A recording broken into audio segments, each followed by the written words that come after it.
Class में हम लोगों ने डिस्कस किया था रिफ्रैक्शन ऑफ लाइट। क्या डिस्कस किया था? रिफ्रैक्शन ऑफ लाइट, और बहुत अच्छे से डिस्कस कर लिया था। बहुत अच्छे से मतलब इतना अच्छे से नहीं किया था, लेकिन हम लोगों ने डिस्कस ये कर लिया था कि रिफ्रैक्शन ऑफ लाइट होती क्या है। मतलब हमने छोटा सा इंट्रोडक्शन देखा था। क्या देखा था? इंट्रोडक्शन। तो आज हम बात करने वाले हैं उसी इंट्रोडक्शन के थोड़े से आगे वाले पार्ट पे। लेकिन हमने बात क्या की थी? हमने बात करी थी when light travels from one medium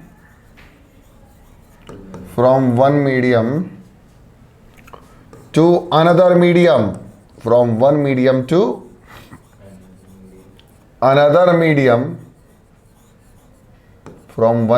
to another medium, it bends, और ये बेंड्स हो जाती है। बेंड हो जाती है मतलब मुड़ जाती है। मुड़ जाती है किसकी तरफ? या तो नॉर्मल की तरफ, यानी बेंड्स टुवर्ड्स, और या तो टुवर्ड्स बेंड करेगी या away.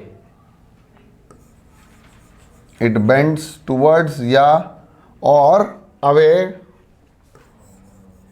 From the normal,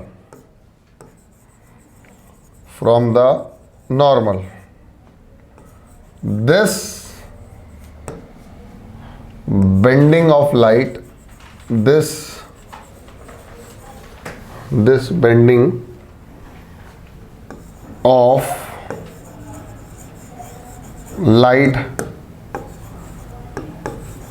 is known as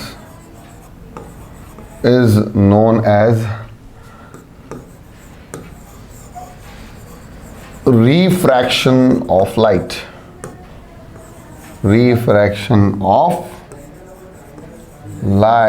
light का रिफ्रैक्शन तभी समझ में आता है जब लाइट की क्या होती है? बेंडिंग, या तो टुवर्ड्स और अवे। कैसे होती है बेंडिंग? तो लाइट जब जाती है तो ये या तो टुवर्ड्स चली जाती है, या कभी कभी ऐसा हुआ कि ये लाइट अवे चली गई। अब अवे कैसे चली गई? देखो ध्यान से समझेंगे। अभी पूरा बिल्कुल एकदम माहौल बना के चलते हैं और समझते हैं। एक सबसे पहले तो यहाँ पर है हमारे पास एक मीडियम है, ठीक है? क्या है? एक मीडियम। और यहाँ से लाइट आई और इसी डायरेक्शन में लाइट सीधा जाना चाहती है। इसी डायरेक्शन में लाइट सीधा जाना चाहती है, और यहाँ से चेंज इन मीडियम है, यानी यहाँ पर layer of the second medium, या फिर मैं कहूँ surface of the second medium, यानी यह है surface of the second medium. ये क्या है? सेकेंड मीडियम का सरफेस। ये पहला है ना? ये पहला है, ये दूसरा है। तो हमने कह दिया इसको मीडियम नंबर, इसको बोल दिया हमने मीडियम नंबर 1, और इसको हमने बोल दिया मीडियम नंबर 2। ये मीडियम नंबर 2 है।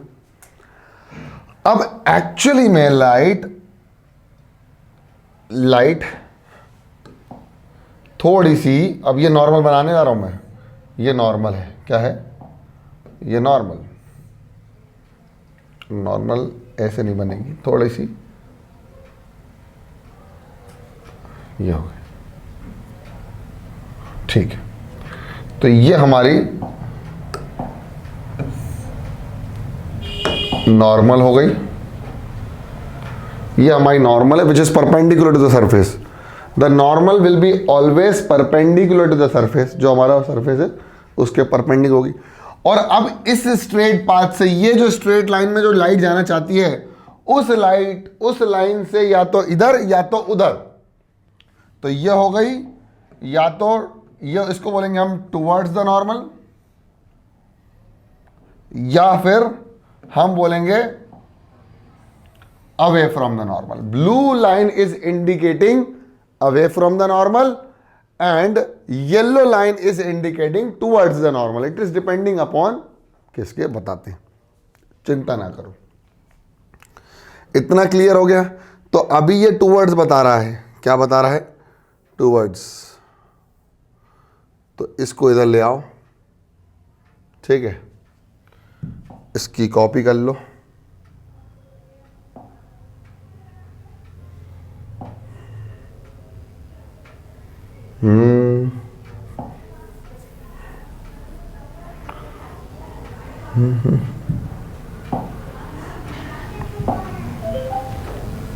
ठीक है, ये हमने कॉपी कर ली, ठीक है।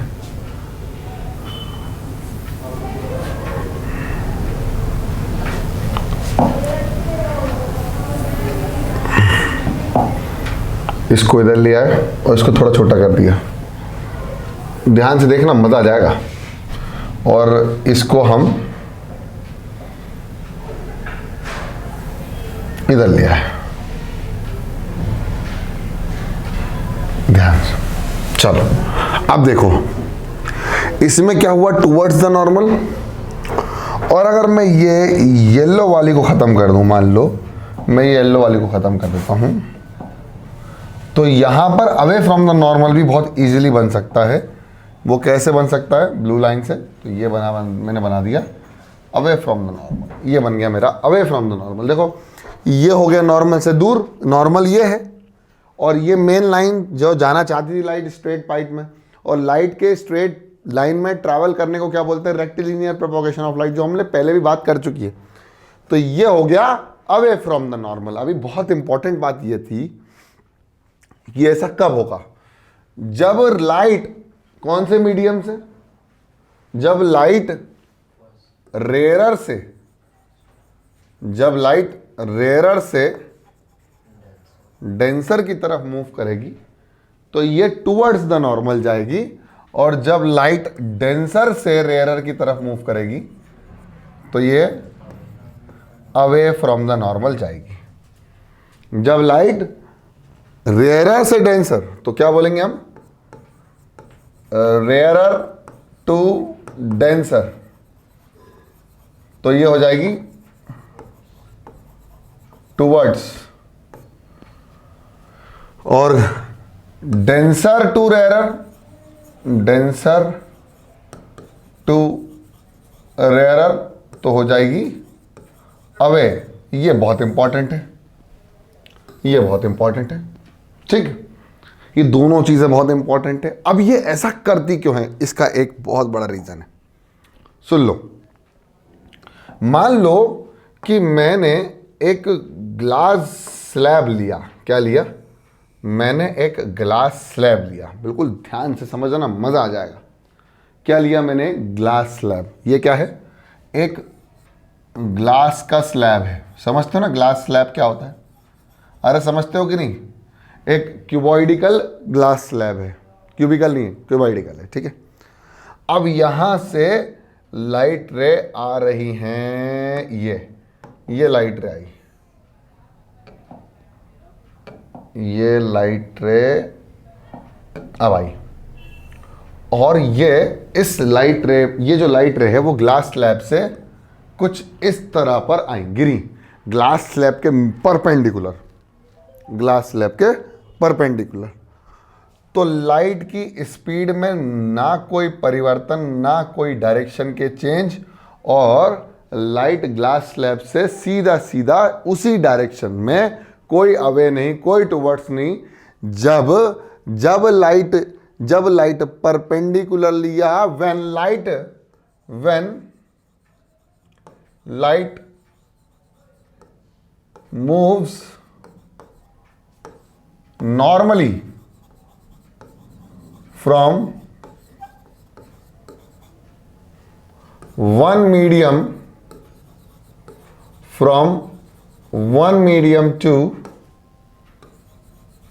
another, जब एक मीडियम से दूसरे मीडियम में नॉर्मली गिर रही, नॉर्मली मतलब it is perpendicular on the surface, क्या है, परपेंडिकुलर ऑन द सरफेस, तो ये भी बाहर कैसी निकलेगी, perpendicular on the surface. It means when light moves normally from one medium to another medium, there will be no change in the speed of light,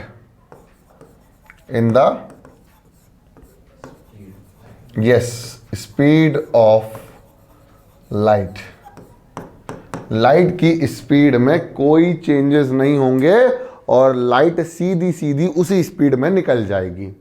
अगर मान लीजिए लाइट की स्पीड 3 × 10⁸ मीटर पर सेकेंड है, तो light की बाहर medium से निकल, उस मीडियम के अंतर्गत भी 3 × 10⁸ मीटर पर सेकेंड ही होगी. यानी लाइट के अंदर किसी भी प्रकार का कोई रिफ्रैक्शन देखने को मिलेगा नहीं. लेकिन अगर लाइट, मान लीजिए लाइट अगर किसी एंगल पर इंसिडेंट होती है और उस एंगल से अगर हम एक नॉर्मल बनाएं, तो लाइट क्या कर जाती है, लाइट बेंड कर जाएगी towards the normal. And that is all about things. आप जब भी स्विमिंग पूल पे किसी भी चीज को डूबी हुई देखते हो तो आपको ऐसा लगता है कि वो चीज ऊपर तैर रही है, डेप्थ कम है. जब भी आप स्विमिंग पूल को देखोगे तो उसकी गहराई आपको कम दिखेगी. समझ में आया? लेकिन अगर उसको ऐसे देखोगे, नॉर्मली देखोगे, तो क्या होगा, आपको कोई चेंजेस नहीं दिखेंगे, आपको एग्जैक्ट डेप्थ दिख जाएगी.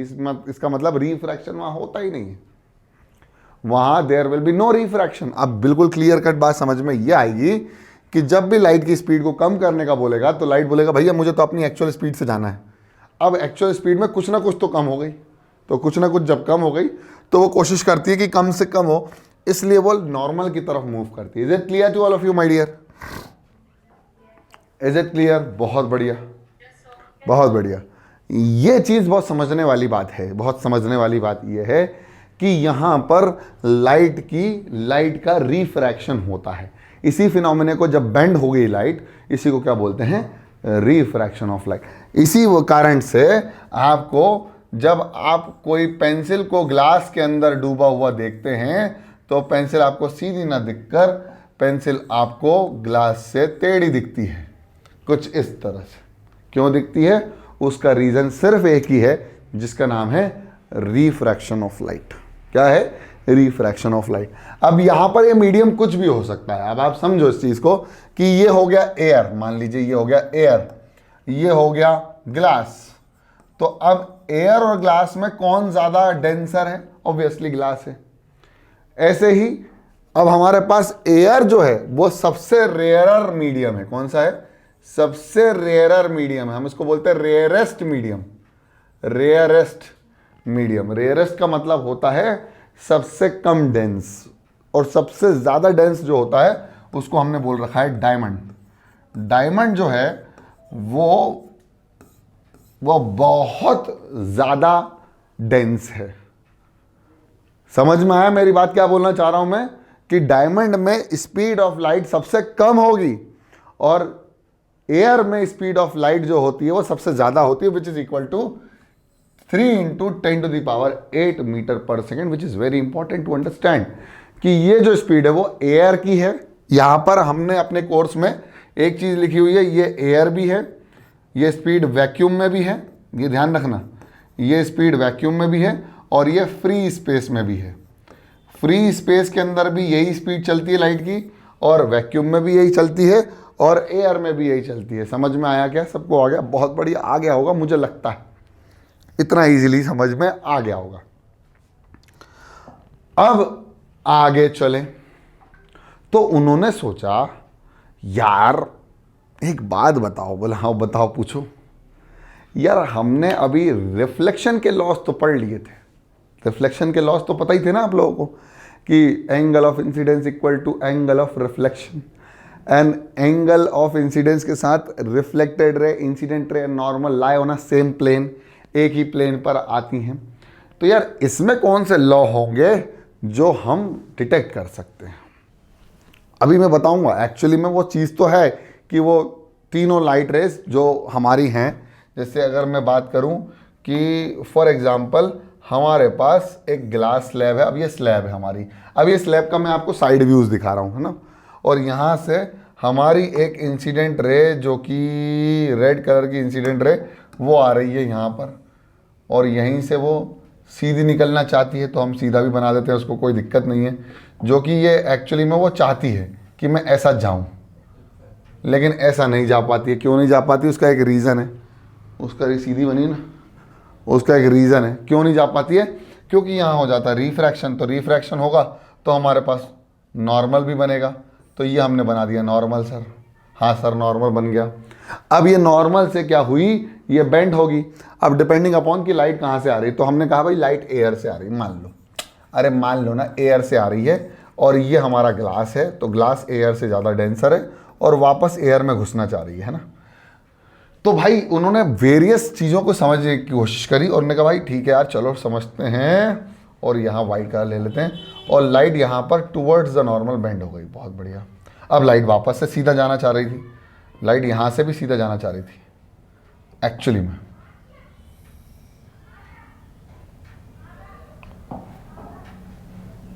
ये लाइट सीधा जाना चाहती है,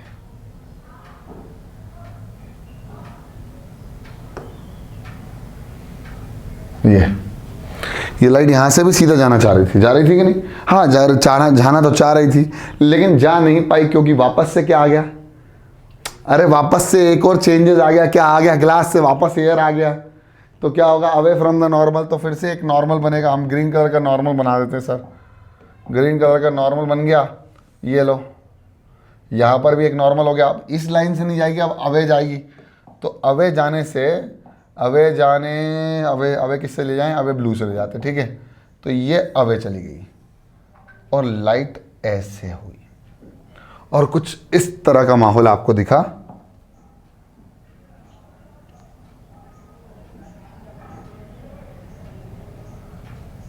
ये अवे चली गई, है ना, ऐसा हुआ भाई साहब। तो लाइट का एक्चुअल पाथ क्या था, लाइट का पाथ था ये फिर ये, मतलब पहले रेड, फिर वाइट, फिर ब्लू, और ये डॉटेड लाइन ये शो कर रही है कि लाइट ऐसे जाना चाहती थी। तो अंत में कुछ ये हुआ, जो एक्चुअली में लाइट जाना चाहती थी वो ऐसे जाना चाहती थी, और लाइट के पाथ में कुछ डिस्प्लेसमेंट आ गया। इसी को बोलते हैं लैटरल डिस्प्लेसमेंट। क्या बोलते हैं, साइडवेज डिस्प्लेसमेंट। इसी को बोलते हैं लैटरल डिस्प्लेसमेंट ऑफ लाइट। जो पाथ का डिफरेंस आया है ना, वो लैटरल डिस्प्लेसमेंट के कारण आया है। अब वो क्यों आया है, क्योंकि भाई यहां पर क्या हुआ, लाइट की इतने एरिया में स्पीड चेंज हुई, लाइट के इतने एरिया में क्या हुई, स्पीड चेंज हुई। लाइट सीधा रेड कलर में जाना चाहती थी, लेकिन लाइट आई फिर, अरे यार भैया रेयर से डेंसर टूवर्ड्स जाना पड़ेगा, चल भैया ले जाते, थोड़ा लंबा जाना पड़ेगा, कोई बात नहीं। फिर वाइट में गई, वाइट करी, मैं तो सीधा जाऊंगी, लेकिन फिर से रेयर मीडियम आ गया, अवे जाना पड़ेगा। तो फिर अवे से क्या हुआ, वापस से उस पोजीशन पे तो नहीं आ पाई, उस पॉइंट पर नहीं आ पाई, उस पाथ पर नहीं आ पाई, लेकिन उस पाथ से थोड़ा सा पीछे रह गई। क्यों रह गई, क्योंकि there was a change in the speed, और वो स्पीड डिक्रीज हुई थी इतने समय के लिए, यहां से यहां तक के लिए, इसलिए यहां डिस्प्लेसमेंट आया। Is it clear? इसलिए आपको पेंसिल टेढ़ी दिखती है, सीधी नहीं दिखती। आपको क्या दिखती है, पेंसिल टेढ़ी दिखती है। समझ में आया? ऐसा है नहीं, दिखता है। क्यों हमें दिखता किसकी वजह से, लाइट की, और लाइट ऐसा फिनोमेना कर रही है, इस वजह से हमको भी ऐसे ही दिख रहा है। पेंसिल वाकई में टेढ़ी नहीं है, दिख रही है।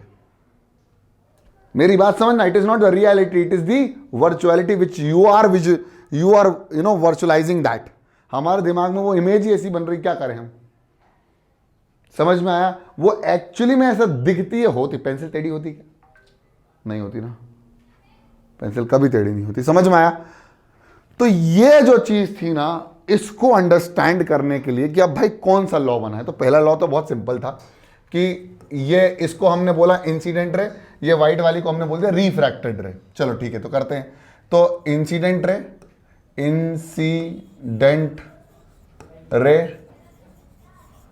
फिर नॉर्मल, फिर आ गया नॉर्मल, और फिर आ गया रिफ्रैक्टेड रे।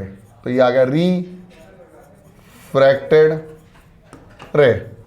देखो, रेड वाली, व्हाइट वाली और ग्रीन वाली, ऊपर वाले फेस की बात कर रहा हूँ मैं, ऊपर वाले सरफेस की बात कर रहा हूँ जहाँ ये सेपरेशन आया है, ये तीनों एक ही प्लेन पर आएंगे। ऑल लाइज ऑन अ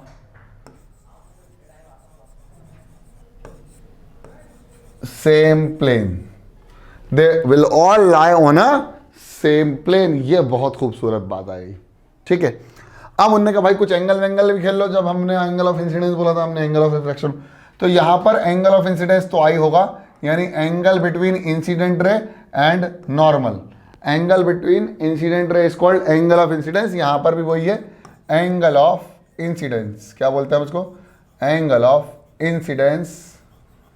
ये हमने बोला एंगल ऑफ इंसिडेंस। और ये वाला जो एंगल है जो रिफ्रैक्टेड रे और नॉर्मल की वजह से बना, इसको हमने बोल दिया R, which is actually called angle of refraction या एंगल ऑफ, हाँ चलो इसको कर ले, angle of refraction, angle of incidence, angle of refraction. और इस रे को बोला रिफ्रैक्टेड रे। क्या बोला, रिफ्रैक्टेड रे। ये तो कोई सेकंड केस की बात, फर्स्ट केस की बात। सेकंड केस में व्हाइट लाइट अब बिहेव कर रही है as an incident ray for this surface, और blue light behaving like a refracted ray. तो अब यहां रिफ्रैक्शन का कैसा एंगल बनेगा, ये वाला, और ये बन जाएगा angle of incidence for the second path, मतलब पहले सेपरेशन के बाद दूसरा सेपरेशन। अब उनने कहा भाई, और अभी ये लॉ तो कंप्लीट लग नहीं रहा, क्योंकि यहां पर हम क्या कर रहे हैं, उनने बहुत तरीके से काम किया। देखो बताता हूं कैसे तरीके से उन्होंने क्या किया। उन्होंने जो भी एक्सपेरिमेंट इस चीज को ऑब्जर्व कर रहे थे, उन्होंने कहा कि भाई साहब हमने क्या करा है, हमने एक बहुत लंबी ग्लास स्लैब ली है और हमने सेम लाइट ली है जिसकी वेवलेंथ और फ्रीक्वेंसी सब सेम है। हमने क्या करा, उसको अलग अलग एंगल्स पर इंसिडेंट करवाया। तो अलग अलग एंगल पर इंसिडेंट करवाने का मतलब है, तो सबसे पहले तो मैं क्या बना देता हूँ, सबसे पहले मैं नॉर्मल बना देता हूँ, बढ़िया सारे नॉर्मल बना देता हूँ ताकि आपको समझ में आए कि वो क्या कहना चाह रहा है। तो ये हमने है ना 5 अलग अलग तरीके के नॉर्मल बना देते हैं। चलो ये कितने होगा, 5 बन गए, 1 2 3 4 5, ये नॉर्मल बन गए। अब मैं इंसिडेंट रे बनाता हूँ, तो इंसिडेंट रे येलो कलर की मैं इंसिडेंट रे बता रहा हूँ। तो एक एंगल तो ये है, सबसे छोटा एंगल लेते हैं सबसे पहले, तो ये हो गया हमारी पहला एंगल। फिर थोड़ा सा एंगल बढ़ाया, दूसरा एंगल, फिर थोड़ा सा और एंगल बढ़ाया, फिर थोड़ा सा और एंगल बढ़ाया, और फिर थोड़ा सा और एंगल बढ़ाया, और सबसे ज़्यादा कर दिया यहाँ पर एंगल। ठीक है, आप देख पा रहे होंगे यहाँ पर जो लाइट इंसिडेंट हुई है वो सेम लाइट है। नॉर्मल जो बना वो तो एक हाइपोथेटिकल दिमाग में बना दिया हमने, एक इमेजिनेशन, जो कि इमेजिनेशन है हमारी सरफेस के परपेंडिकुलर, और जो गिर रही है सरफेस पर वो भी सेम ही है, क्योंकि भाई ये एयर है तो ये ग्लास होगा 100%, है ना। अब भाई सीन ये आ रहा है कि लाइट सीधा ऐसे जाना चाहती थी, लेकिन क्या हुई, बेंड हो गई टूवर्ड्स द नॉर्मल। तो हमने कहा भाई बेंडिंग दिखा देते हैं, चलो दिखाते हैं बेंडिंग। बेंडिंग किससे दिखाएं, हम दिखाएंगे वाइट लाइट से बेंडिंग दिखा देंगे। तो ये जाना ऐसे चाहती थी, लेकिन ये थोड़ी सी बेंड हो गई, ये बेंड हो गई, ठीक है। फिर यहाँ जाना चाहती थी तो ये थोड़ी सी और बेंड हो गई, ठीक है, ये थोड़ा सा बढ़ गया एंगल। फिर ये भी बेंडिंग एंगल थोड़ा सा बढ़ गया, मतलब रिफ्रैक्शन, ये वाला एंगल ये बढ़ गया, ये भी बढ़ गया। फिर ये एंगल थोड़ा सा और बढ़ गया, और ये एंगल भी और बढ़ गया। अब ध्यान से समझने पर एक चीज समझेगी कि एंगल ऑफ इंसिडेंस और angle of refraction, angle of incidence, angle of refraction, angle of incidence, angle of refraction, angle of incidence, angle of refraction, angle of incidence, angle of refraction. With the help of this experiment we came to know that कि यहाँ पर अलग अलग incident angle है। तो हमने कहा इसको बोल दिया I1, इसको बोल दिया I2, इसको बोल दिया I3, इसको बोल दिया I4, इसको बोल दिया I5।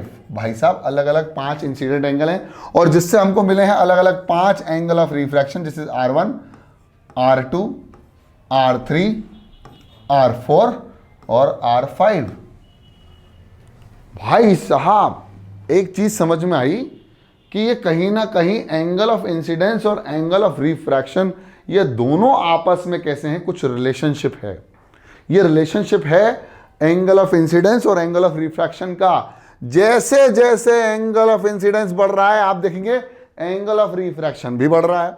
इसमें लाइट जाना चाहती थी, अब बिल्कुल ध्यान से देखना, इसमें लाइट जाना चाहती थी कुछ इस तरह की, लाइट जाना चाहती थी ऐसे, लेकिन एंगल बढ़ा। लाइट जाना चाहती थी ऐसे, एंगल छोटा हुआ। लाइट जाना चाहती थी ऐसे, एंगल छोटा हो गया। ये ध्यान से देखना आप, ये लाइट जाना चाहती थी ऐसे तो एंगल थोड़ा और छोटा हो गया, सीधी है ये लाइन। और लाइट जाना चाहती थी ऐसे, लेकिन एंगल सबसे छोटा निकला। ये सीधा जाना चाहती थी, लेकिन एंगल धीरे धीरे यहां से देखा जाए तो बढ़ता गया, बढ़ता गया, बढ़ता गया। तो एंगल ऑफ इंसिडेंस और एंगल ऑफ रिफ्रैक्शन के अंदर कुछ ना कुछ रिलेशनशिप था। वही रिलेशनशिप ढूंढने के लिए निकल गए और आ गई यहां पर मैथमेटिक्स, और यहां लगाना चालू कर दी मैथमेटिक्स। अब आप बोलोगे सर ये क्या कर रहे हो आप? अरे भैया बता देंगे तुमको, कोई टेंशन वाली बात नहीं है। उन्होंने कहा भाई यार देखें यार, क्या I1 और R1 रिलेशनशिप में है? हाँ भाई, डायरेक्टली प्रोपोर्शनलिटी दिख रही है। तो जैसे से I1 बढ़ा है उसी प्रोपोर्शन में क्या R2 बढ़ा? नहीं, ऐसा नहीं हुआ, ऐसा नहीं हुआ। प्रोपोर्शनलिटी डायरेक्टली दिख रही थी लेकिन हुई नहीं एग्जैक्टली सेम प्रोपोर्शनल में नहीं निकला। मतलब अगर मैंने 2 डिग्री यहाँ बढ़ाया तो ज़रूरी नहीं था कि 2 डिग्री से R भी बढ़ा, हो सकता था बढ़ा, लेकिन जो डिग्री थी वो 1 डिग्री हुई। फिर हमने ये चीज़ तो समझ में आ गया कि भाई ये प्रोपोर्शन तो नहीं है, ये डायरेक्टली प्रोपोर्शनल तो है लेकिन ये प्रोपोर्शन नहीं है। और आप बोलोगे सर कैसे यार, भाई क्या करें? फिर उन्होंने कहा चलो एक काम करते हैं, ये I1 और R1 का कोई रिलेशनशिप तो नहीं है क्या? I1 into R1 angle of incidence into angle of refraction क्या बराबर है एंगल ऑफ इंसिडेंस और एंगल ऑफ रिफ्रैक्शन सेकंड में? लेकिन बेटा ऐसा भी नहीं निकला, ऐसा भी नहीं निकला। उन्होंने कहा यार भाई ये तो कोई भोकाल ही चल रहा है, अब क्या करें यार? और मैथमेटिक्स लग गए, बस इनको दिख रहा था अब कोई लॉ तो बनाना था ना यार। तो ये भाई ये इंसान की एक ऐसी मेहनत थोड़ी नहीं होती कि किसी ने भी किताब में पढ़ के देख लिया। जब नई चीज़ की शुरुआत होती है तो बहुत सारी रिसर्च करना पड़ती है, बहुत सारे कैलकुलेशन, परमिटेशन, कॉम्बिनेशन करना पड़ते, तब जाके तो कोई चीज़ का किसी का क्या बोल सकते हैं, कंक्लूजन निकलता है, रिजल्ट आता है। रिजल्ट कैसे आएगा सर? पूरे साल भर की मेहनत है, रिजल्ट कैसे आएगा? क्या करें? तो यहाँ पर ये भी नहीं दिखा। उन्होंने कहा भाई एक काम करते हैं, क्या ये प्रोपोर्शन कुछ इस तरह का तो नहीं है? मतलब अगर देखा जाए तो जैसे अगर मैं कहूँ कुछ इस तरह से प्रोपोर्शन तो नहीं है कि I1 upon R1 is equal to I2 upon R2? क्या ऐसा तो नहीं है? ऐसा भी हो सकता है। उन्होंने कहा नहीं भाई ऐसा भी नहीं है, तो है कैसा? क्या करें? तो फिर बाद में बहुत सारी मैथ लगाने के बाद एक चीज़ समझ में आई, और वही चीज़ मैं तुमको समझाने जा रहा हूँ कि उन्होंने एक मैथमेटिक्स की एक और ब्रांच है जिसका नाम है ट्रिगोनोमेट्री।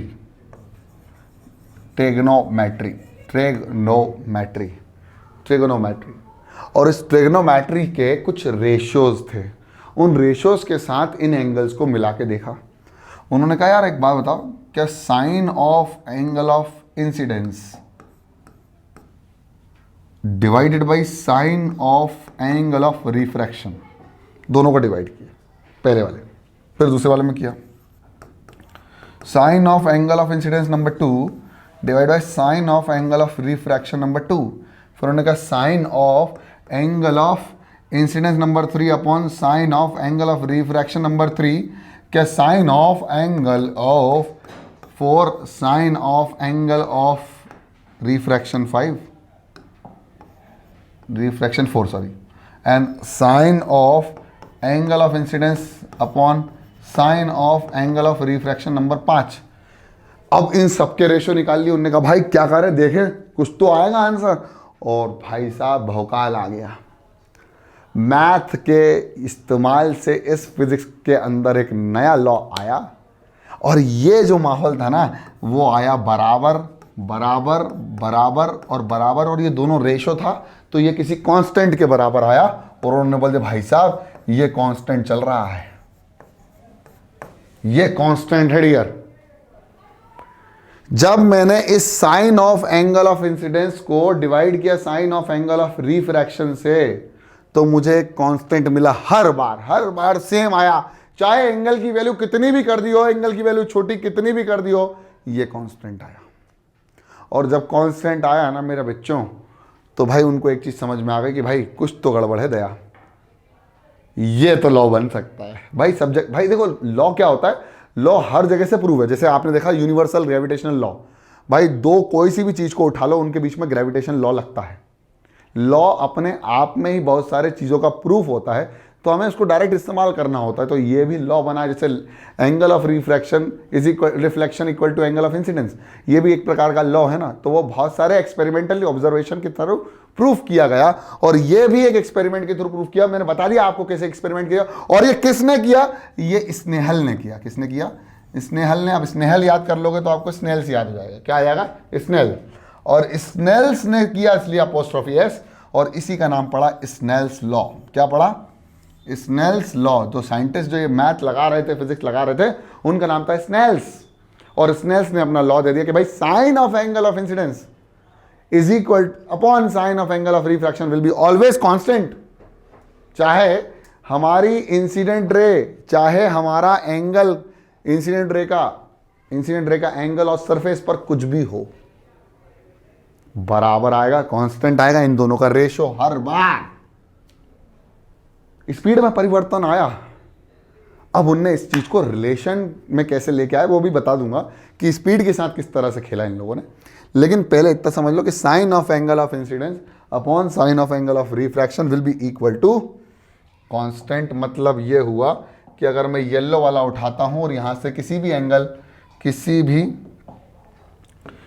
भी एक पर्टिकुलर एंगल पर मैं यहाँ इंसिडेंट रे को गिरा देता हूँ, और सपोज वो इंसिडेंट रे जो है वो नॉर्मल ये है हमारा, तो हमारा जो रिफ्रैक्टेड रे होगा वो ऐसे जाएगा टुवर्ड्स द नॉर्मल। तो सभी जा रहे थे, और ये आर है, ये आई है, ये आर है। तो बेटा sine of I upon sine of R will be always equal to a constant। क्या बोला उसको, कांस्टेंट। अब इस कांस्टेंट का नामकरण करना था, सूरज पूजन भी करनी थी, है ना, एक प्रोग्राम रखना था कि एक नया कांस्टेंट ने जन्म लिया है, तो इसका नाम क्या रखें। बहुत सारे विद्वान पंडितों से बात करी स्नेल्स ने, उसने कहा भैया हमारे घर में एक बहुत बढ़िया सा फिजिक्स का एक नया लॉ पैदा हुआ जिसका नाम है स्नेल्स लॉ, उसमें हमने कांस्टेंट लिया है, उस कांस्टेंट का कोई नाम बता दो। तो इसी कांस्टेंट को sine I upon sine R is equal to, का कांस्टेंट है, इसको अलग तरीके से बोल दो, इसको बोल दो यू बनाओ, इसको बनाओ यू, और इसको एन भी बनाते हैं, कोई लोग एन बनाते हैं, यू भी बनाते हैं, कोई किताब एन भी बनाती है, और इसको बोलते हैं म्यू। इसका नाम है mu, and it is the ratio of the sine of angle of incidence to the sine of angle of refraction, which is always a constant, which is equal to mu। और उसका नामकरण हुआ, और जिसको पहली बार जन्म लेने के बाद बोला रिफ्रैक्टिव इंडेक्स। क्या बोला, रिफ्रैक्टिव इंडेक्स। क्या बोला सर, रिफ्रैक्टिव इंडेक्स बोला। क्या बोला, रिफ्रैक्टिव इंडेक्स। क्या मेरी बात समझ में आई, समझ में आई। हालांकि आपको आपके टीचर्स या किताब में डायरेक्टली ऐसे बता देंगे कि भाई साइन ऑफ एंगल है, साइन क्या है अभी बता देता हूं मैं। अभी आप लोगों को पूरी पिक्चर क्लियर कर दूंगा, चिंता मत करो, 2 मिनट हैं अपने पास वापस से आने के, ठीक है। तो एक्चुअली में क्या है कि ये एक ट्रिग्नोमेट्री की एक ब्रांच है। क्या है, ट्रिग्नोमेट्री की एक ब्रांच है। मैथमेटिक्स की एक ब्रांच है ट्रिग्नोमेट्री, मैथमेटिक्स की एक ब्रांच है ट्रिग्नोमेट्री। तो मैं यहाँ से शुरू करता हूँ और हम बात करते हैं ब्रांच ऑफ मैथ्स, या मैं कहूँ ब्रांच ऑफ मैथ। मैं इसको समझा देता हूँ कि साइन क्या है एक्चुअली में। ब्रांच ऑफ मैथ, या हम बोले मैथमेटिक्स, ब्रांच ऑफ मैथमेटिक्स। और वो ब्रांच जिसकी मैं बात करने जा रहा हूं उसका नाम है ट्रिगोनोमेट्री। ट्रिगोनोमेट्री। और ट्रिगोनोमेट्री जो है, मैं समझा रहा हूं साइन। वो साइन क्या है एक्चुअली, वो साइन क्या है, SIN, ये जो लिखा है वो है क्या, मैं बता रहा हूं। तो ट्रिगोनोमेट्री जो है वो एक्चुअली में एक ब्रांच है मैथ की, जो कि हमेशा डील करती है राइट एंगल ट्राइंगल्स पर। किस पर करती है डील? राइट एंगल ट्राइंगल तो आपको पता है, मैथ में समझाऊंगा अभी मैं। इस क्लास के अंदर आप ट्रिगोनोमेट्री बहुत डेप्थ में पढ़ोगे, टेंशन मत लेना। तो यहां से हमने एक ट्राइंगल का नामकरण किया जिसका नाम है AB और C। अब आप समझें कि ये कितनी साइड्स हैं? 3 साइड्स हैं, जिसमें हमारे पास आया, एक साइड आ गया AB, एक आया BC और एक आया AC, है ना, आया ना। अब इन तीनों साइड के रेशो के कॉम्बिनेशन कितने बन सकते हैं? देखो, एक बार AB अपॉन BC कर देते हैं। तो एक बार कर दिया हमने AB अपॉन BC, फिर हमने उसी AB को किसके अपॉन में ले लिया? AC के। और एक बार क्या ले लिया? BC को किसके अपॉन में ले लिया? BC को हमने कर दिया AC के। अब देखो, ये तो 3 अलग अलग कॉम्बिनेशन होगा। अब इसको उल्टा भी कर दो तो हो जाएगा एक कॉम्बिनेशन और BC अपॉन AB, एक हो जाएगा AC अपॉन AB, और एक और कॉम्बिनेशन हो जाएगा AC अपॉन BC। अब आप बोलोगे सर क्या कर दिया आपने? अरे भैया, मैंने साइड्स के रेशो के 6 कॉम्बिनेशन बनाए। मतलब समझाता हूँ, चिंता मत करो। मतलब ये है कि मैंने एक ट्राइंगल के अंदर क्या करा, मैंने एक ट्राइंगल के अंदर 3 साइड देखी। तो ये हमने माना परपेंडिकुलर, ये हमने माना बेस, और ये हमने माना हाइपोटेन्यूज। तो हाइपोटेन्यूज परपेंडिकुलर बेस के कितने तरह के कॉम्बिनेशन बन सकते हैं? तो हमने कहा भाई पहले परपेंडिकुलर अपॉन हाइपोटेन्यूज, फिर बेस अपॉन हाइपोटेन्यूज, फिर परपेंडिकुलर अपॉन बेस। अब इनको उल्टा भी कर दो तो एक और कॉम्बिनेशन बनेगा H upon P, H upon B और B अपॉन P। बस ये जो रेशोज है ना साइड्स के, इन्हीं को हम ट्रिग्नोमेट्रिक रेशो बोलते हैं। क्या बोलते हैं? ट्रिग्नोमेट्रिक। अब वहां पर हम किसी एंगल की बात भी करते हैं। तो हमने मान लिया भाई ये एंगल है थीटा। क्या है ये एंगल है थीटा। तो हमने कहा भाई साइन थीटा जो होता है, साइन थीटा मतलब कोई एंगल जो होता है वो हमेशा किसके बराबर होता है? Perpendicular upon hypotenuse. इन सबके रेशो के नामकरण किए। कॉस थीटा होता है बेस अपॉन हाइपोटेन्यूज, और टेन थीटा जो होता है वो होता है perpendicular upon base. Same as it is इनके उल्टे भी होते हैं। तो साइन का उल्टा होता है कॉसेक। तो कॉसेक थीटा जो होता है उसको हम बोलते हैं H upon P।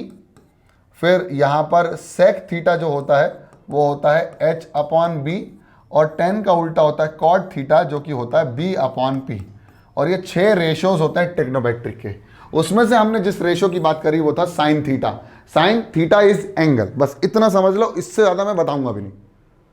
Sign is nothing but the ratio of perpendicular and hypotenuse. Sine is nothing but the ratio of perpendicular and hypotenuse. अब आप बोलोगे सर इस केस में क्या है? इस केस में राइट एंगल ट्राइंगल कहां दिख रहा है? अभी हम बाद में बनाएंगे उसको, टेंशन मत लो, जब एपरेंट डेप्थ और रियल डेप्थ पढ़ेंगे, ठीक है।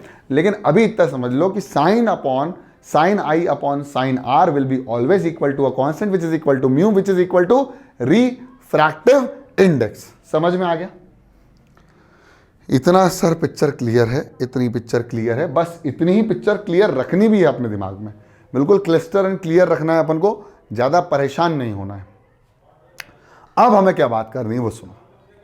अब भाई साहब उन्होंने इस चीज़ को समझा और इस तरह से समझा कि मज़ा आ गया। देखो कैसे, चलो मैं ना एक काम करता हूँ, सबसे पहले तो मैं यहाँ पर एक फिर से ग्लास स्लैब बना देता हूँ ताकि तुमको और पिक्चर क्लियर होती चली जाए। अब भाई यहाँ पर लाइट की कुछ वेलोसिटी या स्पीड थी, तो यहाँ से हमने लाइट लेके आए और ये हमने बना दिया नॉर्मल। और लाइट की यहाँ पर हमारी कुछ वेलोसिटी थी, हमने कहा भाई वो लाइट की वेलोसिटी कितनी है? v1। कितनी है? v1। जब लाइट की वेलोसिटी यहाँ v1 थी तो ये हमारा एंगल हो गया i1, या हमने i बोल दिया इसको। और ये हमारा मान लीजिए एयर मीडियम है और ये हमारा ग्लास मीडियम है। तो यहाँ मीडियम का हो रहा है चेंज, यानी एयर मीडियम और ग्लास मीडियम में दोनों अलग अलग मीडियम है। तो 100% लाइट टुवर्ड्स द नॉर्मल जाएगी कि नहीं जाएगी? जल्दी बता दो, टुवर्ड्स द नॉर्मल जाएगी ना? हाँ सर जाएगी। तो ये भाई चली गई टुवर्ड्स द नॉर्मल। अभी समझो कि ये क्या बन गया, ये हो गया r, है ना, ये क्या हो गया r, और यहां पर ये मूव हुई है विथ वेलोसिटी v2। यहां पर जो स्पीड या वेलोसिटी जो है लाइट की वो कितनी है, v2। अब उन्होंने कहा कि भाई साहब एक बात बताऊं, इस वेलोसिटी का ही चक्कर है जिसकी वजह से लाइट बेंड हुई। हाँ भाई सही कह रहे हो। तो कहीं ना कहीं ये sine of angle of incidence upon sine of angle of refraction भी कहीं ना कहीं रिलेशन में थे वेलोसिटी ऑफ लाइट के। सोचो ध्यान से सुनो, ये बहुत इंपॉर्टेंट है भाई। दिखा क्या कि लाइट किसी एंगल पे गिरकर बेंड हो गई टुवर्ड्स द नॉर्मल। बेंड क्यों हुई सर? बेंड हुई क्योंकि उसकी वेलोसिटी कम हुई या ज़्यादा हुई, है ना। तो क्या ये sine of angle of incidence upon sine of angle of refraction कहीं ना कहीं वेलोसिटी से रिलेटेड नहीं है? और ये जो रिलेशन है वो किसके साथ है? वो रिफ्रैक्टिव इंडेक्स के साथ है ना, वो रिफ्रैक्टिव इंडेक्स के साथ है। मतलब इन दोनों के रिलेशन से हमें वेलोसिटीज का रिलेशन मिल गया रिफ्रैक्टिव इंडेक्स के साथ। अब हमने कहा भाई रिफ्रैक्टिव इंडेक्स होगा क्या, समझ लो, मजा आ जाएगा। किसी भी रोड पर जाने से पहले आप तैयारी करते हो, अपनी गाड़ी वाड़ी चेक करते हो पेट्रोल है या नहीं। रोड ट्रिप पे जा रहे हो मान लीजिए, और आप रोड ट्रिप पे जा रहे हो और हाईवे पे आप हो, तो आप बड़े बड़े होर्डिंग्स में देखते हो 40 kilometre per hour speed limit. देखते हो या नहीं, जल्दी से बता दो। देखते हो, है ना? हाँ सर देखते हैं। अब सुनना, बहुत इंटरेस्टिंग बात है ये कि लाइट जब किसी वेलोसिटी से बढ़ रही थी एयर के अंदर, तो उसमें एयर से वो कहाँ में घुसी? ग्लास में। और ग्लास ने कहा ए थाम रे, मेरे यहां स्लो चलना, मेरे कायदे प्लस कानून में चलोगे, क्योंकि मैं कौन हूं? मीडियम। मैं कौन हूं? मीडियम। मैं तुम्हें लेके जा रहा हूं एक जगह से दूसरी जगह, तो अकॉर्डिंग टू मी ही तो माहौल बनेगा, अकॉर्डिंग टू मी ही तो स्पीड रहेगी। समझना, ट्रेन की स्पीड 140 किलोमीटर प्रति घंटे की, और हमारे यहाँ जो ट्रेन की स्पीड है आजकल वो 120 से फ्लक्चुएट होती है, 80 से 120 के बीच में। क्या आप 400 की स्पीड से चला सकते हो ट्रेन? बुलेट ट्रेन चल सकती है, लेकिन हमारे इंडिया के अंदर बड़े गेज वाली ट्रेन नहीं चल सकती। लेकिन वही 400, 500, 600 की स्पीड आप उड़ के जा सकते हो, है ना? जा सकते हो ना, क्योंकि एयर हमको अलाउ करती है रेलवे अलाउ नहीं करती। मेरी बात समझना, अरे रेलवे अलाउ नहीं करती है, एयर अलाउ करती है। रोड तो 120 भी नहीं करती है, रोड कहती 40 किलोमीटर प्रति घंटे की रफ्तार लिमिट। हाँ, उससे ज्यादा की जैसे 50 किलोमीटर पर आवर कहाँ? अरे डियर, मैं तो कहता हूँ तुम 100 भी भगा लो, लेकिन कहीं कहीं रोड में लिखा रहता है ना 40 kilometre per hour speed limit. आपको पता है दिल्ली की जो हाईवे है वहाँ पर स्पीड लिमिट कितनी है? 60 किलोमीटर पर आवर। आप 20 की स्पीड से चला ही नहीं सकते, क्योंकि वो पीछे से कोड़ आगे ले जाएगा आपको हाँ भाई, हाईवेज पे ऐसे ही होता है। हाईवेज पे स्पीड थोड़ी तेज होती है, स्पीड लिमिट होती है कि भाई इससे नीचे मत जाना या इससे ऊपर मत जाना। मैं सच बता रहा हूँ, ये ध्यान रखना आप चीज़ का। खैर अपन उस पर डिस्कस नहीं कर रहे, मैं जो बताना चाह रहा हूँ वो सुनो कि हमारा मीडियम ही हमको स्पीड अलाउ करता है। अब लाइट एयर मीडियम से जा रही थी, लाइट को बोल दिया एयर ने कि भाई तुम तो तेज चलो, कोई दिक्कत नहीं। लाइट जा रही थी 3 × 10⁸ मीटर पर सेकेंड से, लेकिन ग्लास में जैसे घुसी, ग्लास बताए थाम रे, मैं ही तुझे अलाउ करूँगी कि तुझे कितनी स्पीड में जाना है, मैं बताऊँगी कि तुझे कितनी स्पीड में जाना है। तो लाइट क्या बोलेगी? मेरी स्पीड कम हुई। लाइट क्या बोलेगी? मेरी स्पीड कम हुई। बोलेगी कि नहीं बोलेगी? भाई सब सुनना, ध्यान से देखना। लाइट की स्पीड पहले कितनी थी? लाइट की स्पीड कितनी थी? लाइट की स्पीड कितनी थी? v1।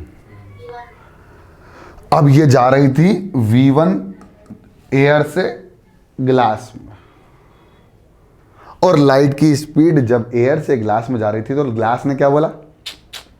रुक जाओ। कितना कम? मैं बता रही हूं कितना कम। चुपचाप रहो जरा, मैं बता रहा हूं, ग्लास बताएगा कि कितनी कम, तो कुछ कम या कुछ गुना कम, समझना मेरी बात, कुछ गुना कम। उनने कहा जो तुम्हारी वेलोसिटी ना उससे कुछ x गुना कम कर दो। कितना गुना कम कर दो? x टाइम्स कम कर दो। कितना गुना कर दो?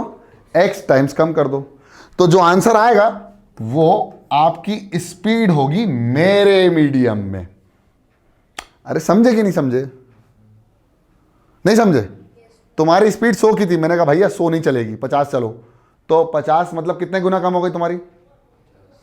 अरे 50 कम हो गई तो 2 गुना कम हो गई ना, 2 टाइम्स कम हो गई ना स्पीड। तो 100 डिवाइडेड बाय 2, तो तुम्हारी 100 थी, अब मैंने कहा भाई कुछ कम कर दो, तो तुमने कितने गुना कम करी? 2 टाइम्स कम करी। जो तुमने जितनी टाइम्स कम करी है वो स्पीड होगी मेरे मीडियम में। तो कितनी हो गई तुम्हारी मेरी मीडियम में? 50 किलोमीटर पर आवर। ऐसे समझो, समझ में आया कि नहीं आया? तो भैया लाइट की स्पीड एयर में कितनी थी? v1। ग्लास ने क्या बोला? मेरे मीडियम में आना हो तो इतने गुना स्पीड कम करनी पड़ेगी। ठीक है, तो ये जितने गुना कम किया मैंने उसको कितना मान लिया? x। और जो आंसर आएगा वो क्या होगा? Speed of light in glass medium. समझ में आया कि नहीं आया? है ना? आया? अब देख, ये x को मैं x को हटा के मैं कुछ और लिखने वाला हूं, ध्यान से देखना। अब भाई साहब ये रिलेशन जब पता चला तो ये जो v1 स्पीड थी वो एक्चुअली में जो जितने गुना कम होता था, एक्चुअली स्पीड ऑफ लाइट कुछ कम होती थी, कितने गुना कम होती थी, कुछ टाइम्स कम हो जाती थी। भाई मैं जा रहा हूं एकदम से, भाई सामने पेड़ आ गया तो मैं रुकूंगा ना, तो मेरी स्पीड का रेशो आया पहले की और अब बाद की, तो कुछ आया। तो जितने से जा रहा था उसमें कम हुई, वो x टाइम्स एक्चुअली में कितने टाइम्स हुई? रिफ्रैक्टिव इंडेक्स टाइम्स कम हो गई। मेरी बात समझे? एक्चुअली में वो x नहीं था, वो क्या था? म्यू। क्या था? Mu, which is equal to refractive index of glass with respect to air. So what is mu? Mu is nothing but refractive, जो कांस्टेंट स्नेल ने निकाला था ना, refractive index of glass with respect to air. तो वो उतने गुना speed कम हो गई, और ये किसके बराबर आ गई भाई साहब? v2 के बराबर। अब v1 अपॉन v2 निकालो, तो सर v1 अपॉन v2 जो आएगा वो कितना आएगा सर? म्यू। कितना आएगा? म्यू। और अभी हमने इससे पहले डिस्कस क्या किया था? हमने इससे पहले डिस्कस किया था, स्नेल्स लॉ क्या बोलता था? Sine I by sine R is equal to sine I by sine R equal to sine R upon sine I upon sine R is equal to mu. Actually ये mu भी नहीं है, ये क्या है? Refractive index of glass with respect to air. मान लो glass का मीडियम का रिफ्रैक्टिव इंडेक्स कितना है? म्यू 2, और एयर का कितना है? तो ये जो म्यू है वो एक्चुअली में म्यू 2 अपॉन म्यू 1 है। मेरी बात समझना, this is refractive index of glass with respect to refractive index of air. तो मैंने माना ग्लास का कितना? 2, जिसमें जा रही है और जिससे आ रही है। तो mu 2 upon mu 1 is equal to mu, actually में ऐसे लिखते हैं उसको, ऐसे लिखते हैं जी म्यू ए, ऐसे लिखते हैं, refractive index of glass with respect to air. इसकी को हम लिखते हैं mu G upon mu A, और इसी को हम एक नई वैल्यूज के म्यू से डिनोट कर देते हैं। अब हमने यहां क्या माना? 2 है, मतलब ग्लास का कितना है? 2, और एयर का कितना है? 1। अभी हमारा आया कि v1 अपॉन v2 क्या आया? Mu, which is equal to refractive index of glass with respect to air, यानी v1 अपॉन v2 जो आएगा वो कितना आएगा? Refractive index of glass with respect to refractive index of air. बोलो हाँ या ना? यानी v1 upon v2, velocity of light in air upon velocity of light in glass will be equal to refractive index of glass upon refractive index of air, और यहां से snail बाबा ने खेला कर दिया, ये आया μ2 upon μ1 is equal to v1 upon, और ये है भौकाल, ये है भौकाल, असली भौकाल ये है। और किताबें इतना कंफ्यूज करके बताती हैं, अभी भी 80% ही आया होगा, एक बार और समझा दूंगा तो गारंटी बता रहा हूं कि बिल्कुल एकदम चुम्मेश्वरी समझ में आ जाएगा। पहले इतना लिखने की प्रैक्टिस करेंगे अपन, फिर उसके बाद एक बार और समझाएंगे।